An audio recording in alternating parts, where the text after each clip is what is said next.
அப்புறம் நான் இன்னொன்று சொல்கிறேன். இன்றைக்கி வந்து இண்டஸ்ட்ரியில் பெரிய பிரச்சனையாக போய்க்கிறது ஒன்று உத்தமவில்லன் பஞ்சாயத்து, இன்னொன்று வந்து மைக்கேல் ராயப்பன். ஏன்னா இது ரெண்டுமே 2 ஹீரோவும் வச்சு நான் படம் பண்ணியிருக்கேன். சிம்பு வச்சு வல்லவன் படம் பண்ணேன்.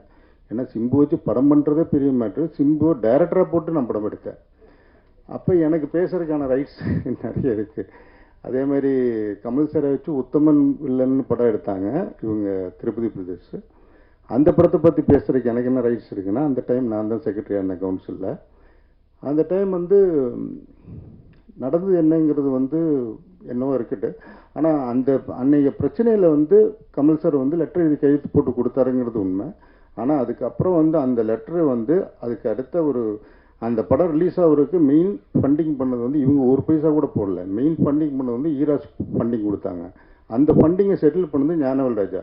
அதனால் அதுக்கு அடுத்த நாளே ஞானவேல் ராஜாவுக்கு டோட்டலாக அந்த லெட்டரோட காப்பிரைட்டை வந்து ஞானவேல் ராஜாவுக்கு சரண்டர் பண்ணிட்டாங்க. இதனால திருப்பதி பிரதேசத்துக்கு இதுக்கு எனக்கு தெரிஞ்சு எந்த வித சம்மந்தமும் இல்லை கேட்குறதுக்கு. அப்படியே கேட்கணுன்னா இந்த ரைட்ஸ் வந்து கேட்கணுன்னா ஒரு ஞானவேல் ராஜா தான் கேட்டாகணும். அது ஞானவேல் ராஜாட்ட நான் ஃபோன் பண்ணிக்கிட்டேன். நான் என்றைக்காக இருந்தாலும் கமல் சாருக்கு சப்போர்ட்டு தான் அப்படின்னு சொன்னார். ஒரு மதுரை அன்புச்செழியனுக்கு இத்தனை பேர் சினிமா இண்டஸ்ட்ரியில் கொதிச்செழுந்து இன்டர்வியூ கொடுத்த மாதிரி இவ்வளோ பெரிய ஒரு கலைஞன் ஒரு கமல் சாருக்கு யாரும் பேசலைங்க. எனக்கு ரொம்ப வருத்தமாக இருக்குது. நான் வந்து கமல் சார் இப்போ டேட்டு கேட்குறக்கோ இதுக்கோ ஜால்ராக்கா சொல்ல. ஏன்னா 1க்கு 3 படம் கமல் சார் வச்சு ப்ரொடியூஸ் பண்ணியிருக்கேன். இவங்கெல்லாம் ஒரு படம் தான் எடுத்திருக்காங்க. தானு வந்து ஒரு படம் தான் எடுத்திருக்காரு. இவர் திருப்பதி பிரதேஷ் ஒரு படம் தான் எடுத்திருக்காங்க. நான் 3 படம் எடுத்திருக்கேன். அவரோட ஓன் ப்ரொடக்ஷன் வந்து 2 படம் கோ ப்ரொடியூசராக ஒர்க் பண்ணியிருக்கேன். அதுபோக 19 படம் மேனேஜராக ஒர்க் பண்ணியிருக்கேன் ராஜ்கமலில். அப்போ எனக்கு தெரியும் கமல் சாரை பற்றி. டெஃபினட்டாக எனக்கு தெரிஞ்சு 2015 மே மாதம் அவர் கூப்பிட்டு டேட் கொடுக்குறேன்னு சொன்னார். அக்டோபர் நவம்பர் டிசம்பர் டேட் கொடுக்குறேன்னு சொன்னார். இவங்களால பணம் ரெடி பண்ண முடியல. இதான் உண்மை.